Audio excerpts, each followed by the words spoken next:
All right, just to keep with the decorum of this whole event, I will use a microphone. So we're going to be starting off today's festivities.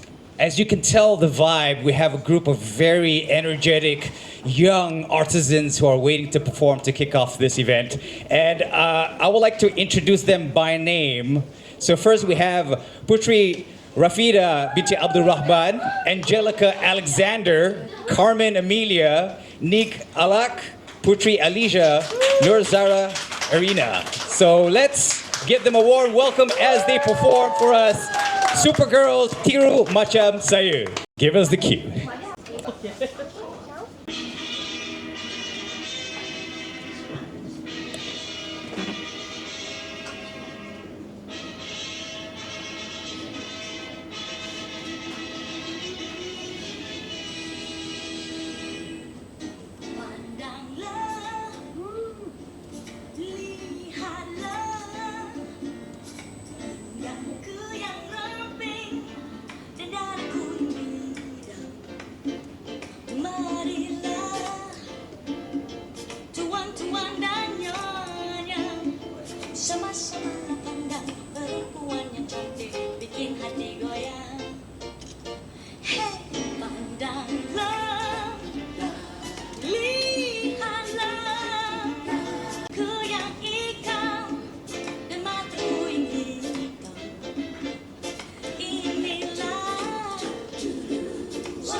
the Supergirls, ladies and gentlemen.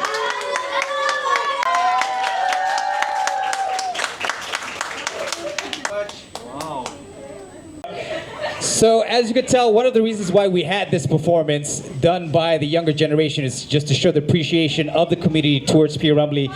In actual fact, this is part of a much bigger celebration. This is actually the Minggu, Seniman, Agung, P.Ramlee. It's a 3-day community of, I guess you could say, rugrats coming together. I'm a rugrat. For example, we have Katam and their Mencari Ramlee team had done a 1-day exclusive photo shoot in Penang on Transfer Road on the 14th. Then there's the cast of Mencari Ramlee, Megat, Sharizal, Sophia Jane, and Tony Yusof. They came last night to Gurney Plaza, GSC, to do a premiere. They did a premiere in KL and they did a premiere in Penang. So, wow, you know. Well, you could clap for that, but you could. So today, essentially, we're culminating with a deeper appreciation of P.Ramlee. You know, we invited speakers from Kuala Lumpur. We also have P.Ramlee critics, writers, lecturers from all over to give their insights. They had to. They also agreed to allow us to record on YouTube so we can share it to everybody who couldn't make it. And also a big shout out to My Penang Creative, who is putting together who had put together 3 consecutive back-to-back years of performing P.Ramlee 1 in a Million musical. For 3 years, Ilya Ruzaidi had directed the show, and she did such a wonderful job in bringing to life his work. Her cast, as well as, I can see some of the cast here today. Thank you for coming from My Creative. Also, Supergirls, they have contributed their times and their enthusiasm for P.Ramlee, and also they've helped us out with the refreshments. So there are refreshments. Thank you so much for that too. And we are hosting this event just right next to P.Ramlee School. So that's right. So it is P.Ramlee's actual school. We were told when we were visiting Rumah P.Ramlee that P.Ramlee actually used the river from his house because his dad was working around the Kilang Besi area, and he actually went to school here. He actually took the river from his house all the way here. We can't envision it now because we have roads, that's development that's covered the river. Thank you so much. But in essence, that's one of the reasons why today we decide to do Deconstructing P.Ramlee, because the question is, why hasn't there been any more P.Ramlees after? That's maybe because we need to study him. And we have 3 speakers, like I've mentioned. The first being Dr. Nazirul, the timelessness of P.Ramlee. There you go. I was trying very hard to remember that. So without further adu, I'll keep quiet and hand it over to you. Testing. That works. Hello. Hi, everyone. So I'm Nazirul. So today I'll be talking about that. And not to, tak nak kalah with the performance just now, I have a little bit of montage with music and clips. So let's start with that, yeah? Okay.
All right.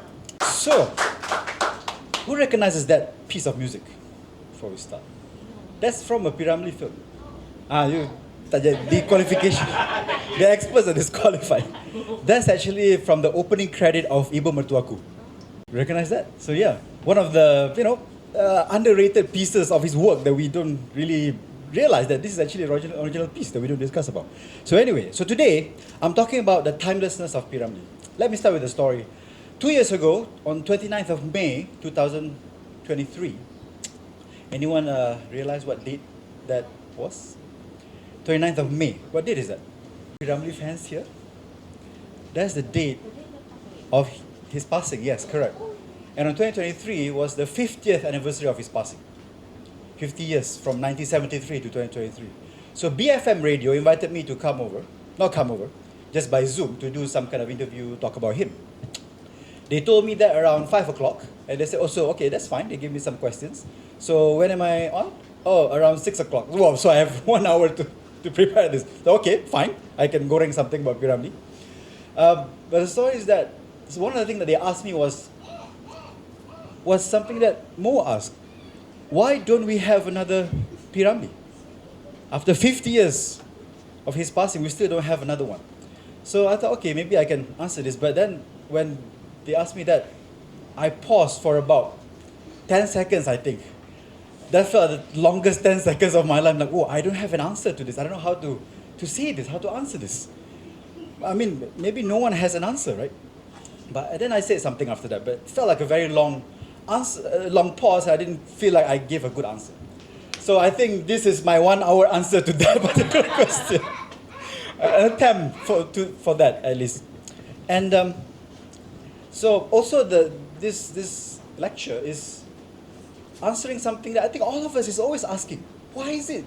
P.Ramlee always, we watch it after 50 years, now it's 52 years now. We're still laughing, we're still crying. I just cried 2 days ago watching Ibu Mertuaku. So, why is that? So that's the timelessness of that. And we still have kids enjoying his work. And it's not the same for the films of that era or songs of that era or even era after that. The 70s and 80s is not the same. So why is it so evergreen, as they call it? Why is it so enduring? That's what I'm trying to answer. Okay, so I'm answering that by a few ways. Should have done that. So I'm going to look at the data in the sense that I'm not looking at P.Ramlee's work itself. So I'm not interpreting the films or the songs in a technical way like what Pak Hassan and Kak Rahani can do. So I'm not a film academic. But what I'm trying to do is to understand how we perceive his work. Why do we feel that it's so timeless? And I'm looking at the people from his era. How do they perceive his work and him as a person? Why is that so enduring? And how we look at it. And I also look at the people who, we as in the fans of P.Ramlee, we are familiar with his work. We watch it all the time, right? Just all the time. But also, how about people who has never seen his work? The youngsters. I'm from Monash University, so I'm like a minority there, in the sense that there's hardly any Malays there. So hardly anyone who actually knows P.Ramlee. Literally in the business school, I'm the only Malay guy for like 15 years now. So even the students are like that. So I found people, Malaysians, who have never watched any P.Ramlee movies and listened to any P.Ramlee song, like, wow, you are like a unicorn. I didn't think that there would be this kind of people in Malaysia. But they are. They know P.Ramlee from Jalan P.Ramlee and, things like that. So I brought them in to watch a P.Ramlee movie and see how they react. So like a second debut in a sense. So to discover, from fresh eyes, how they perceive. Okay. So I'm trying to answer that question. So that's how I'm answering it. Okay. All right. And so let's look at some data. I'm a data guy actually. So this is from YouTube. How many views of P.Ramlee movies? So the highest one is Tiga Abdul. 10 million views so far. And actually Tiga Abdul is by far, right? The second one is Alibaba. So that's 6 million and so on. And the highest song is Anak Dara Rindu, which is quite surprising to me. But you realize the pattern here. These are just the top 20 I took and clean up a little bit. Most, if not all, are comedies. Right? So that's the most enduring ones. I guess that makes sense. And P.Ramlee seem to agree with that. So there's the views, there's the likes and comments around the same. And a lot of comments. Tiga Abdul has 47,000 comments, 24,000 and so on. So there's a lot of, likes and comments, 2,000.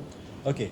And why are these comedies so enduring? So P.Ramlee said that. He said that even though Antara Dua Darjat, which is a very serious commentary on social class and so on, is you can send a message, but he believed that entertainment is the best way of pointing out a moral or a teaching, right? So, which is why he feels that those comedies can deliver that message better. Pendekar macam apa? What is it about? We always laugh about Mambang and Zilat and all that. Pendekar Mustar and Baling Batu. It's very funny, right? It's all very funny. But what is the actual message? Education is more important. Right? Sebelum belajar silat, mesti belajar isim dulu. You have to know how to write. Go. sekolah buta huruf, right? So that's the message, but in a very comedic way.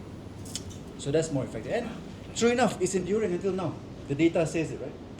So, and on Spotify, the songs as well. Denang Perantau, of course, that's typical lagu raya kan. So 6 million getaran jiwa and so on. 82,000 monthly listeners. That's quite a lot. And the Spotify playlist, this is Nazirul Hazim, 16,000 followers. And these are just subscribers, right? Because Spotify is not free. But still, that tells you something. You know, after 52 years of his passing, he's still here. He's still with us. So now, how can we describe this timelessness? There are many ways to define this, I think. One is that the film endure in the sense that we still watch it after many rewatches, we still enjoy it. That's one way of it being evergreen. One is that the message, the style, and so on endures even with new audiences, different generations, different era, right? People who have never watched it say, "Oh, I enjoy this. This is fun. This is moving." That's another type of timelessness. And also the man himself. He's in a way never out of time. He's been gone for 52 years. He's been gone longer than he was alive. He died when he was 44. Very young. But still, he's still with us. He's still relevant. He's still talked about. And he's still relevant. He still feels like, you know, here. We don't feel that he's so alien and so different. So yeah. So what I do here is, for the first part, is I look at some of the tributes and writings just after his passing by his peers and contemporaries, people who knew him best, like Abdullah Hussein, Sasawan Negara, so Cik Lah, he's one of his best friends, and some reporters and so on. So I look at patterns. What do they talk about? What are the themes that how do they describe him? What was he like? What was his work like? Right? Okay. So first, he was the charismatic everyman. He's not an elite. He's not, an expert filmmaker that's out of reach. He's one of us. He was one of them, and he's always charismatic and charming. So I asked Adlin Aman Ramlee when he's here actually recording his podcast in Rumah P.Ramlee. So he invited me when we were brainstorming about the biography of P.Ramlee that he wanted to make, the biopic. So I asked him, what is the one character of P.Ramlee that you think defines him? He said it's his naughtiness. So in a way that he's very cheeky and doing this and that, very entertaining. So that was his answer. What I thought about is that he's a very charming person. He's charismatic. People enjoy him. When he's not really a writer or a reader, but he likes to act out his screenplay. So they will have the desk. I wasn't there, but this is what I read. But when they have the desk read of the movie, right? So he will act out the whole thing. This is what the actors talk about. So that's how he explains the movie. So he's that kind of character. He's really one of them. Okay.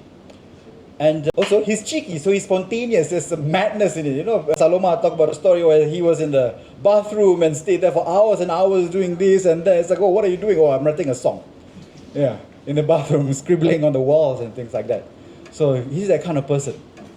And the way he does it is, he talks to people and gets ideas and so on. So that's his creative process, which we only understand a little bit of. We hardly know anything about his creative process. And one way is because it's a bit of a madness kind of method. We don't really, it's not formalized, right? So he was never formally educated in filmmaking or writing or anything like that. But yeah, he was a master of that. And this is one of the things that I thought about that's, I think, very important, is hardly talked about, is that L. Krishnan said, Ramlee, dia tiru, cedok, ciplak, he's number one. Tapi orang tak tahu apa dia sudah buat.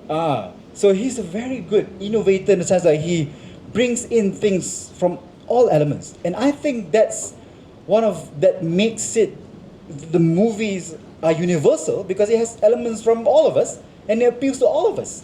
And if you look at the studio system at the time, there are people from all around this region.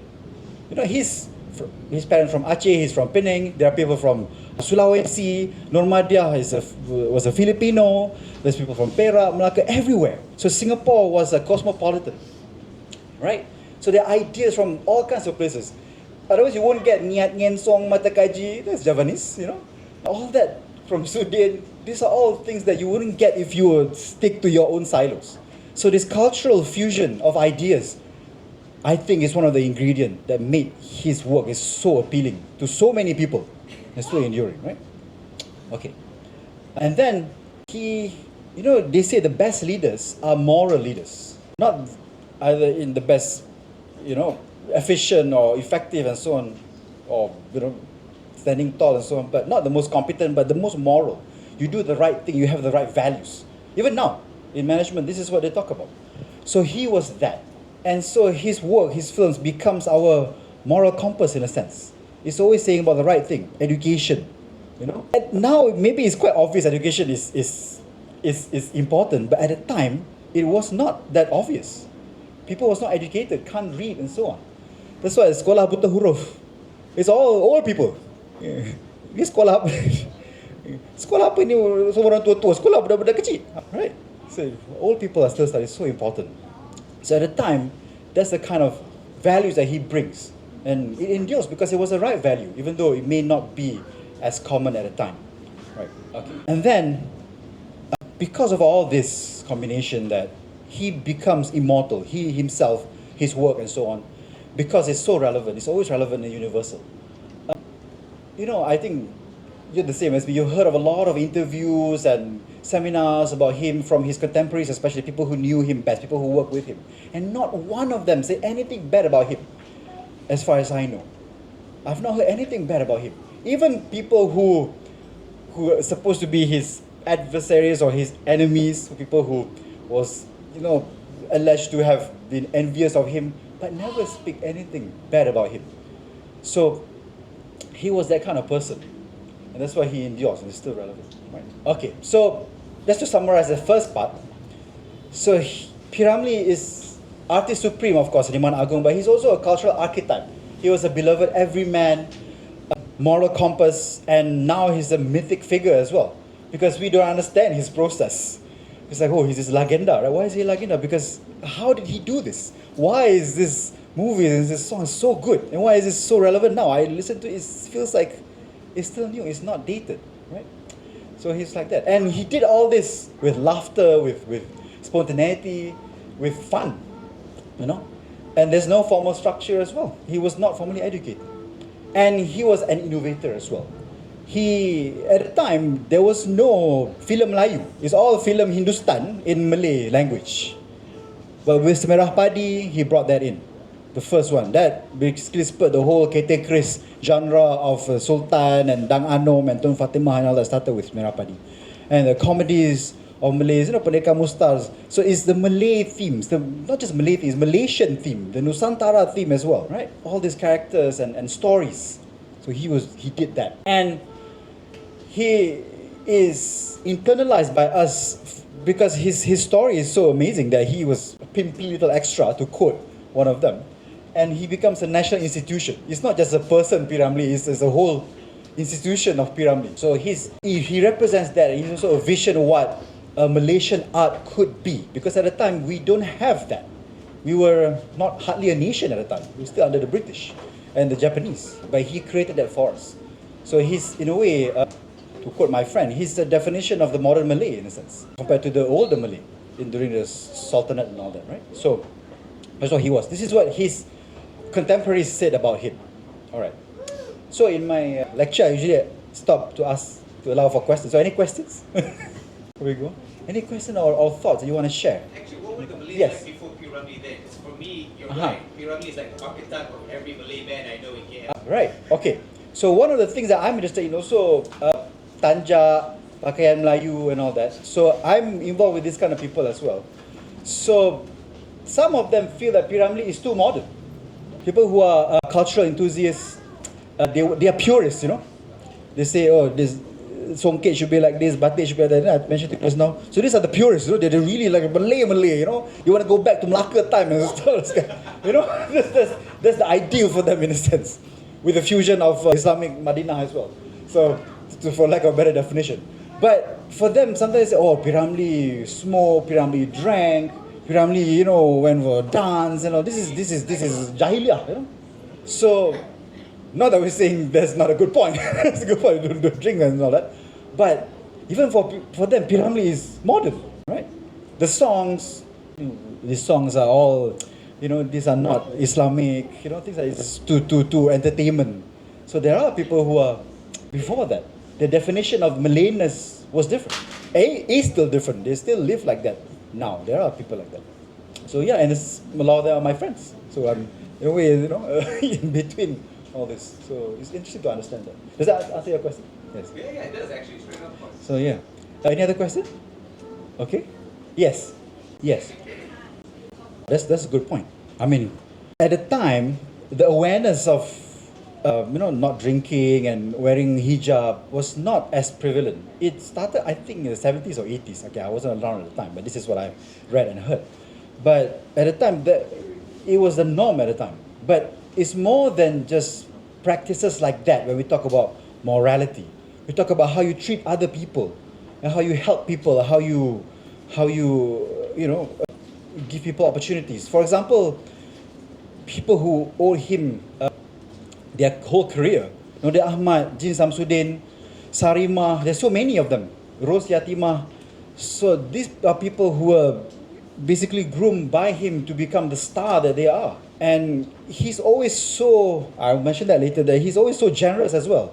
He's never, giving money is one thing, but he's never the one to glorify himself. If you notice, in credit, in the Bujang Lapok, his name is the bottom one. Start with Aziz or Sudin, and then Aziz or Sudin, and then P.Ramlee at the end. So he's not the one that will be at the top. So he's never like that. And he is Teraju Utama, director, right? But he's actually involved in every single part of the movie. That's why you can feel that there's his touch there. Even some movies that his name was not on there, maybe his name is just a composer, but you can feel his touch. For example, Batu Belah Batu Petangkup, Jamil Sulong's debut movie was heavily influenced by P.Ramlee. The story, the song, don't say lah, all the songs are by P.Ramlee. But the story itself, and I never knew this. I was young, I was watching whatever movie, I didn't know who the director was or not. When I discovered, it was a P.Ramlee movie. That's why it was so good. There's a P.Ramlee factor that we don't realize. Panca Delima as well. I don't know what the P.Ramlee was not there, right? I didn't know that it was a P.Ramlee movie. Years after, I was watching since I was 4, but I think I was like around 10 or 12. I realized, Panca Delima is a P.Ramlee movie. So the touch is there somehow. So, and my point is that he never say, okay, I did this, so please put my name there. So the kind of morality as well. So yeah, besides just the appearance, is the act as well. So thank you for your question. Anything else? Yes. Can I add on? I just came in, but Sure. you mentioned something, Mhm. and that humility is the oneness of Malayness that people often overlook. Yeah. It's very Malay in that sense, Definitely. I mean, you can't look at it wholesome, but if you look at the Malacca Sultanate era, the Malays will not. They were very, what's that word? They're not stagnant. See, people keep on forgetting that because of the revolution we had in the 70s and 80s, we somehow forgot how the society was in the Malacca Sultanate era. Yeah. So we forgo that altogether, and coming back to that humility, that's very P.Ramlee, and Yeah, I agree. we forgot that actually. And it's very P.Ramlee, very Malay as well. One example, you mentioned Malacca, right? One thing is, if I may comment a little bit, I do a bit of research on this. We lost a lot of it. Now one keris have been found that's from Malacca era. Of course. Can you imagine? There's so many keris at the time, but it's all gone. I don't know if it's in Leiden or Lisbon or something, but we can't find anything from that era. About what's lost back then. Correct. So back to that humility, there's one theme in Malayness. Padi, right? Resmi padi tunduk, right? So anytime you find any pattern or motif on kain and fabric of padi, it has to always go down. It cannot point up. So that element of Malayness and morality has always been there since forever, basically. So yeah, very interesting. So they make him a moral Malayness there. Okay, thank you. So it's nice to have a Another conversation. question, or do you want to proceed? Because I think we're all very interested. You want to ask a Yeah, question? there's more. I have like 72 slides. Okay, let's move on. We can have more questions later. All right. So then, I think you know about the History Channel documentary, right? By Shami Baba, 2009, I think. A lot of people cried after watching it. I cried as well. And I want to see what was the reaction. So this is how we perceive him and his life. So I look at the YouTube comments on that particular documentary. There's like a few thousands of them. And I try to understand the pattern. So this is how we see him. there's a collective grief. So P.Ramlee is a central legend in a sense, the mythic creative that we talked about just now. And then because of that, we look at, we are grieving the loss of P.Ramlee, and we look at, what have we done wrong towards him? And then the self-critic as well. Ya, ni lah orang Melayu memang macam ni. So things like that, So I look at all those kind of comments, and these are the kind of things. So first of all, P.Ramlee is a timeless, unmatched legend. There's still a consensus saying that no one has ever done the same song and the same movies as him. Not the same effect and meaning, right? Evergreen and so on. And then grief, anger, and outrage of how he was treated. To set the record a little bit straight, the story there is not 100% correct. It's a bit exaggerated. So yeah, he was down, he was not at his peak, but he was not a pauper, correct? So my friends have done research on this, and there are a lot of evidence. I've spoken to people who knew him at the time as well. He has a lot of money, he has cars, he has houses and so on. So he was not like super poor. He was down, he was broken, heartbroken and all. That's all true. But he was not living in poverty. Yeah, okay. So just a little bit of a factor, right? But yes, even then, the fact that he didn't have a new contract and so on is still heartbreaking, and we are angry about that, obviously. And then because of that, we are looking at ourselves. See, we know some people or some parties that P.Ramlee is old news and all that. I have a first-hand story about this. Datuk Lat. He just told me the story a few days as well. Just met him 2 days ago at his house. It's malam. Oh yes, malam. Feels like a very long 2 days. There's so many things. It's malam. Sorry. Yes, yesterday on the way from KL, we stopped by Ipoh and we met him, Datuk Lat. You all know him, another national treasure. So when he was 19, he started as a crime reporter. He's a big fan of P.Ramlee. So he told his editor, I want to interview P.Ramlee lah. Kata, kau buat apa nak interview P.Ramlee? P.Ramlee is a has-been, he's a nobody. This was 1971 or 72. Because that time P.Ramlee was really, not at his peak. Really as one of his lowest time. And then, but he went anyway. He went there, spoke to P.Ramlee for 1 hour. P.Ramlee didn't even think that someone is meeting him. He thought, cari Nasir ke? Nasir was his son, thinking that Lat was one of the band members of his sons. So yeah, but spoke to Lat for 1 hour, talk about this and that. But the point is that the people at the time saying that, why are you talking to P.Ramlee? He's a nobody now. So that part is definitely true. And the fact that we now realize that it breaks my heart every time to know that. Every time, sometimes I go to his grave in Jalan Ampang, I talk to him and say, Abang Ramlee, people all appreciate you now. He never felt the Tan Sri and all this thing that he felt really forgotten. His last final song was Air Mata di Kuala Lumpur, Hancur Musnah Impian Mulia. All his dreams were crushed. So yeah, wish he would be able to know how we feel about him now, how much we appreciate him. So yeah, of course, people recite Fatihah, say Fatihah there in the YouTube and so on, say, maybe this is to cleanse him so that he can be pure before he meet his maker, so that he's pure now, he's redeemed. Maybe that's people are praying for him basically, and then we keep looking back, things about the issues of royalties, all that at the time, because P.Ramlee was paid by the studio. He's an employer, so he didn't have royalties and all that. He didn't even know that those kind of things were possible. I had a symposium on this I did 2 years ago for the 50th. I brought someone from a copyright expert saying that, it's 50 years now, some of the copyrights are over, right? It's finished. So that, can we do stuff with his movies? Can Shaw still claim this? Apparently, yes, can. So it depends. It's very complicated because Singapore and then British time and Malaysian law, Singapore laws is very, very complicated. But in short, some yes, some no. Yeah. So there's a whole thing about that. But at the time, so if he could have managed that better, then he could have, have it better. His estate. Imagine the kind of estate that he would have now. Now we are literally begging the government, please preserve his house, preserve his this and that. Yeah, I'll tell you some stories later. I have some pictures and stories I'm going to tell you. Okay, right. So that's how us modern audience perceive him as the man P.Ramlee and also his work. And yeah, indeed, I think the conclusion is that, yeah, he will live, as he said, allegedly, that he will live for another 1,000 years. So that's the second part of my presentation. Any question about that?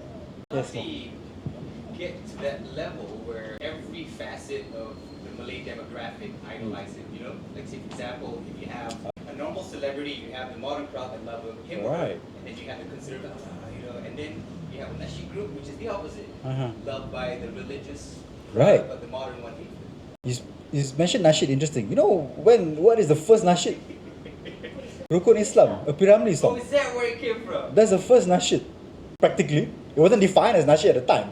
Rukun Islam lima perkah. And that music, thanks to Kak Rahani, is from Hang Tuah. Negeri Melaka, Negeri Melaka, Negeri Muli. So that's the music, and he changed the lyric to Rukun Islam. So that's basically the first Nasheed, which was, what year was that? Hang Tuah was 1955, the music. So that song, I think, lyric in the 60s. So yeah. Anyway, so to answer your question, I had a friend who said, you know, knowing that I am a big fan of P.Ramlee, P.Ramlee has no genre. What genre is P.Ramlee? Is it comedy only? No. Is it rom-com only? No. It's not. Well, how about the music? Is it ballad? Not really. He has other songs. Is it marching band song? Yes, he has that too. Is it a Bohemian Rhapsody kind of song? Yes, he has that too. Aneka Ragam. He had that. So that's why he appeals so much. Aneka Ragam. It's not in any film, so you can find the song. It's on Spotify, I think. So, and the fact that he's so good and he's so prolific as well. He touched every single genre. So there's always something that you can find that you can like about him. I think that could be one answer why he appeals to everybody. And he never want to. Oh, okay. Of course, he likes lagu asli. He wants to promote keroncong and all. He does all this kind of keroncong and music, right? But he also realized that people like different kind of songs. He appeals to this. To send a message, to appeal, you have to appeal to the masses as well. So he talks about all of that. So he's not a selfless short sendiri advocating just for what he wants and just for one type of music or film. So I think that's why he still appeals to everyone. So yeah. Any questions from the crowd? Yeah, any I questions? want to steal all the questions. No, all right. Okay. You can ask later, no problem. Still have time. Okay, this is the last part. So, like I mentioned just now, I found this group of people who has never watched any P.Ramlee movies. I said, what's wrong with you? So, I forced them to watch Ibu Mertuaku. And I know them quite well. They were in the early 20s at the time. Mix of people, mostly Malaysians, Malays, Chinese, Chindians, Malay Chindian, Machindian, like, you know, they're all three mixed. Indonesian, Singaporean, Indians. So yeah, a lot of mix. So I want to test how would they perceive a P.Ramlee movie. And I chose Ibu Mertuaku because I think it embodies his whole work, because he was given the award of Most Versatile Talent for Ibu Mertuaku. And there's comedy in it. There's romantic comedy, there's tragedy, and you know, timeless songs. And P.Ramlee really cares about this one. He took basically a pay cut just so he can finish this movie. That's why he quickly made Labu Labi and Nasib Labu Labi in that same year, because that's his contract with the studio. Correct me if I'm wrong. So he had to do that to fulfill that, because this took so long. So P.Ramlee cared about this one, so I think it's a good candidate. So I also tried with Pereka Berjalapuk, but I'm not prepared for that one. But yeah, so let's look at how do they perceive this. Right, so this is the themes that I find from their the focus group that we did. Okay, I'm gonna go through each one of them. Right, and the first one is, just a bit of comment of how a film critic, Amir Muhammad, wrote in his book here. He said, Ibu Mertuaku is a contemporary movie whose story has become something like a modern myth. It affirms the vital importance of being able to truly see without prejudice. This is the very underlying message. How, you know, it's about blindness, right? But can you see, really? Like Sabaria falls in love with Kasim Slamat. Those times no TV, all radio. Just from not seeing him, just from listening to him, fell in love. And then the first date, also because they don't know how each other look like, so they send a substitute, their friend and the mate, to see, because they're not sure how they look. So do they really see each other? Because they're scared that either of them will be ugly. And then he's blinded by Sabaria's beauty to not notice how shallow she actually is. And it's proven throughout the movie that she's happier with Dr. Ismadi. Right? She likes that kind of lifestyle. All right. And actually when was the ending, right? When he's blind, Chombi is happier with him. And he's happy as well to not see anyone, just happy with Chombi. Chombi is bila Chombi jumpa Abang Gasin dulu, Abang Gasin keadaan buta. Sekarang pun Abang Gasin buta tapi Chombi bahagia. So it doesn't matter. You can see another person without vision, without sight. So yeah, it's about honesty, right? So timeless emotional impact. So this is quite interesting that they say the emotional impact is still there. It's still emotional, the story and all that. Some say it's a little bit exaggerated, but they can still feel the sadness and all that. Yeah, they can. So betrayal of loss and love and injustice and cruelty is still relevant. It still resonates with them. Okay, so that's one. Sorry. Okay, I made a bit of a mistake. So there are two parts of this. So this first part are the comments from YouTube. Okay, so these are the people who not the group. That group is second part. So the first part here is YouTube comments. So people who are more familiar, not the first time viewers. Sorry, okay. These are not the first time viewers. The second part. So this part are the people who are like us, who are watching on YouTube. This is what they talk about. It resonates with them, emotion and so on. And these are some of the comments that they mentioned, right? 20 kali tengok pun 20 kali menangis. So I've lost count how many times I've watched this. But yeah, so, right. And then cross-generational. So they mentioned about 2023, I'm still watching this. It's still from I was young until now, I'm still watching. I'm watching it with my mom, watching it with my dad. There's still that generational enjoyment of it, right? Still there. It's not that's nostalgic. Nostalgia is when when we watched it when we were young and then we enjoy it now. So that's nostalgic, right? Oh, I like the older days. But even new audiences. So my mom watches this, I watch it also. This is I still feel that this is emotional. It's interesting. Right, so that becomes, in a larger theme, becomes a cultural continuity. That's why P.Ramlee is an institution, not just entertainment. Right. And then moral reflection. There's a lot of discussion about, Sabaria is the wrong one. Obviously, the Ibu Mertuaku herself is, the obvious villain, the antagonist. But Sabaria is also, actually I want to live this rich and luxurious life. I don't want to be poor. You can't work, you must do some manual labor so that we can get back to my mom and so on, things like that. And if you notice, when they ran to Penang, actually, from Singapore, right?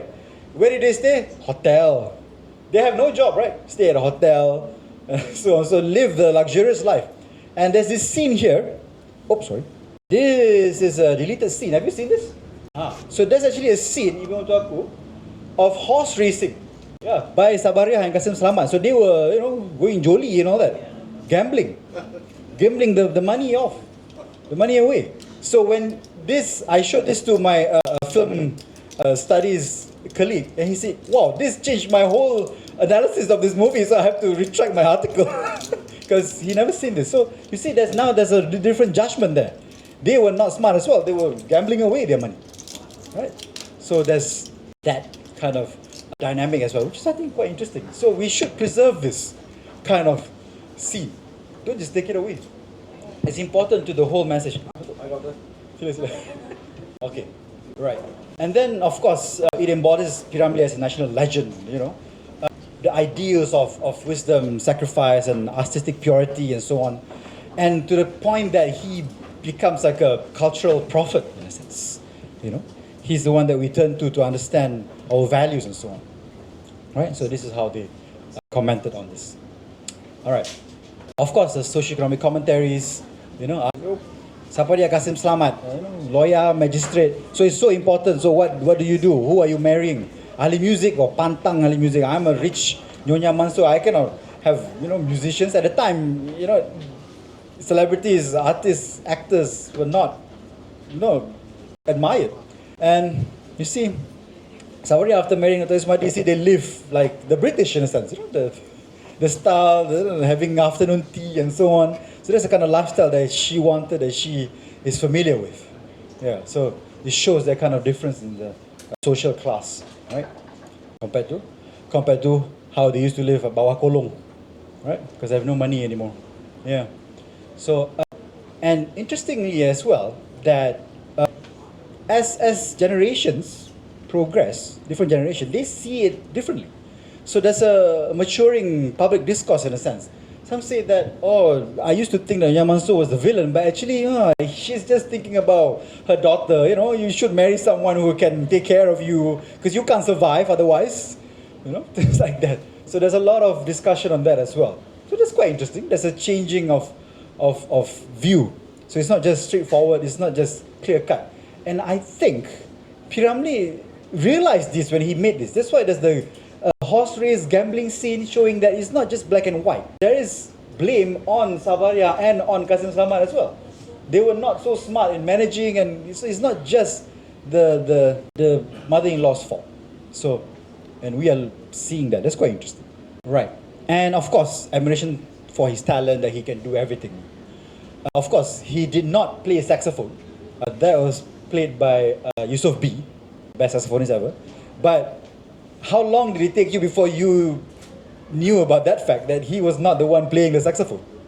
It took me quite a while. To me, I think I was in my teen years before I realized that he was not the one playing it. But the funny thing is, it's in the credits. It says solo tenor saxophone, Yusof B. But we didn't realize that. So P.Ramlee never, tried to hide that fact. Yusof B was one of his collaborator and teacher. So he never hid that saying, oh, I played this. No, he didn't. But he was so good at it, we thought he was the one playing it. All right. Now, this is the second part I explained. I found these people who never watched P.Ramlee. I forced them to watch this. So how did they perceive this? So, okay. The first timers. So this was a poster I did. So I identified 61 plot points. And as I consider myself quite well versed in the movie, I understand what certain plots should make you feel and so on, reaction that's expected. Then I see if this audience get that message. Do they laugh? Do they cry? Are they shocked? So I see the reaction. Is it as intended? I think the filmmaker P.Ramlee intended, or no reaction, indifference, or the opposite reaction. So I mapped that out, and so half of it was as intended. So that's good. About 30% was the opposite. So it's supposed to be sad. They were laughing instead. So something's wrong with that. Maybe like there's the way Chombi was crying and things like that. Oh, this is like a very exaggerated, so comical. Something like that. Or nothing, indifference. No reaction to any of those. See, for whatever reason. So I asked them, so why do you feel this way and so on? So this is what they said. This is the kind of theme that I found. So what factors create that resonance? The film itself, the individuality, in the sense that their background. I've noticed that if there's one Indonesian who's more culturally Malay in a sense, she understood it more. She got it more. The people who are a bit more, Americanized, a bit more Anglophile, so not as much. So if you understand the Malay nuances, then the Malaysian nuances, then you understand that better, the message. So that's quite interesting. And the era, so I talk about, it's black and white, the technology is not so good, and things like that. It's a bit choppy. I mean, it's the product of the time, right? The technology, you can't do anything about that. So this is what they say. So from comedic drift of tragedy, so they see this, oh, that's so funny, the face, right? But we say that to the, ala kasih, making fun of it too, right? So there's that kind of reaction to that, especially to Nyonya Mansur. And then the blind scene as well, which really, touches me when I watch this. I want to share this, talk about individuality, right? My personal. Sarima is from my mom's kampung in Pekan. My mom is from Pekan, Kampung Marhum. She's from Kampung Pulau Rosa, from Mistake, which is just the next kampung. So her accent is like my mom's accent. So there's one line there, say, Abang Kasim, kesianlah ke mak. I heard that, it sounds like my mom. And it really, it goes straight to my heart. It sounds like my mom is saying this. So it touches me more because of that. So I think those kind of factors really affect the viewers as well. So yeah, that's every time I say, this sounds like my mom. So yeah, so that's one. And then, but also about cultural mirror and stereotyping. They say that, this is the hierarchy at the time. Women don't work, they marry off to a doctor or a lawyer, a magistrate and so on. And the woman is dependent and weak and has no decision and so on. Like, you have to follow the man. Like Chombi as well, oh, I've lost my husband, I'm broken now. Oh, now I have Abang Kasim, now I'm alive again. So, things like that. So they say, oh, they're always dependent on the man. So that's what the viewer perceive. Interestingly though, at the time, P.Ramlee actually commented on this, saying that the mother actually told Sabaria, kau pilih. You choose. You want Dr. Ismadi or Kasim Selamat? So there was actually a decision being, autonomy being given to Sabaria. If you choose Ismadi, you get everything. If you choose Kasim Selamat, you're not my family. So actually there was an element of that. So it's not all stereotype. But I guess the viewer didn't realize that. But P.Ramlee commented on it. So the message was there even at the time. It was in the movie itself. And that we may have just missed, which is not common at the time to have that kind of autonomy. Okay, right. Of course, the status boundary of the class difference and so on. And interestingly, of course, like I mentioned, Sabaria still wants that kind of lifestyle. When with Kasim Selamat, go for parties, stay at a hotel, and much happier with Ismadi. With Kasim Selamat is just Abang Kasim, but with Ismadi, Kanda. The way they interact is different. I love you is in English, so things like that. So there's always a class difference there that's very obvious in this movie. All right. And yeah, this is the dependent woman trope that they notice as well. Okay, right. And the fact that they fall in love so easily. Like Chombi realizes, oh, that's Kasim Selamat, I love you now. Abang Kasim. Just after the saxophone, right? And then Sabaria as well, never met this guy just from the music, the songs. Oh, I've been in love with you since forever. So, this is a bit of a too easy to falling in love. That's what they see. And they also like that, basically it's a time capsule, seeing that how it was at the time. The lifestyle, the jazz culture, that was the biggest thing that they mentioned. There's an Indonesian saying that, oh, I didn't know Malaysia had a jazz culture. Because now you don't see this anymore. Hardly. Well, we have a Penang Jazz Festival. But not anymore, sadly. Kesian Paul. But yeah, people didn't know that we had this kind of scene.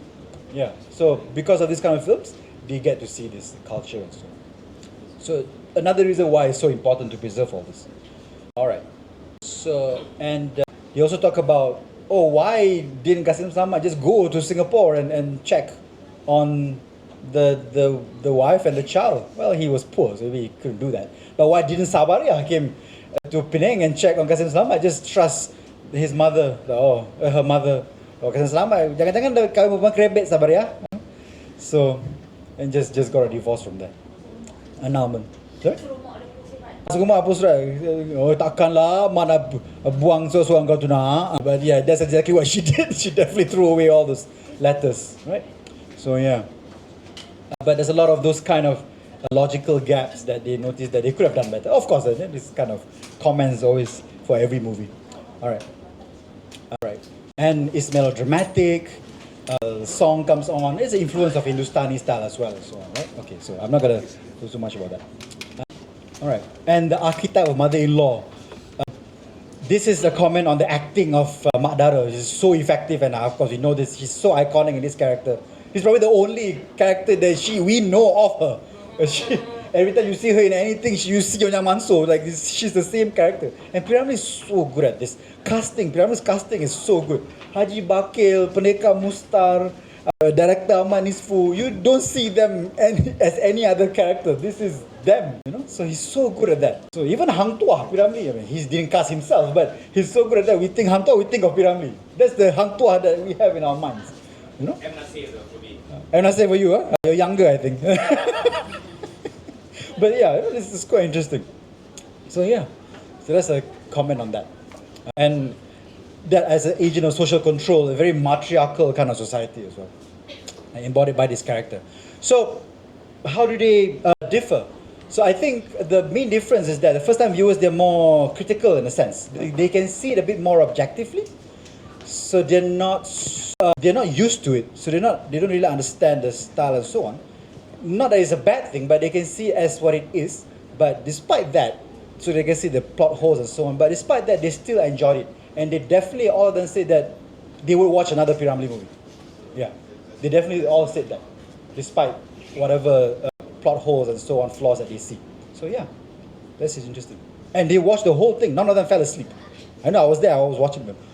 So yeah, so that's interesting. All right. Okay, so that's all about the films and timelessness. Next part will be going through some songs and some stories about his artifacts and so on. So I'll stop here for now. Any to take questions? Can I still go? Another? Okay. Any question? Well, we reached the end, but feel free to wrap it up however you like. Okay. Not so much question lah, Ah. nanti input lah. You Yeah. shouldn't watch Ibu Mertuaku. Pro tip. Should not watch it. Komen tu kan datang lah. Oh. Yang mana? She's a godsend. Right? Yeah. Okay. Can I share just two stories? Can I? So, his songs has so many versions. There are actually 5 versions of Tunggu Sekejap. You know that? Yeah. All of his songs at least has 2 versions. The film version and the one on Spotify. Which I think the film version is far superior. Even the voice is different, the pitch and everything is different. So there are 5 different types of Tunggu Sekejap. That's the original one, of course. And that's the Salma version, the female version in the movie itself. And there's the marching version from the beginning of Saja Hassan. And it's also the beginning of Bujang Lapo, trumpet. That's also Tunggu Sekejap. And there's a Saloma version as well, which many of you may not have heard. I've not heard. I just heard like a few years ago. I just discovered it. So mind-blowing. Okay, and so that's one.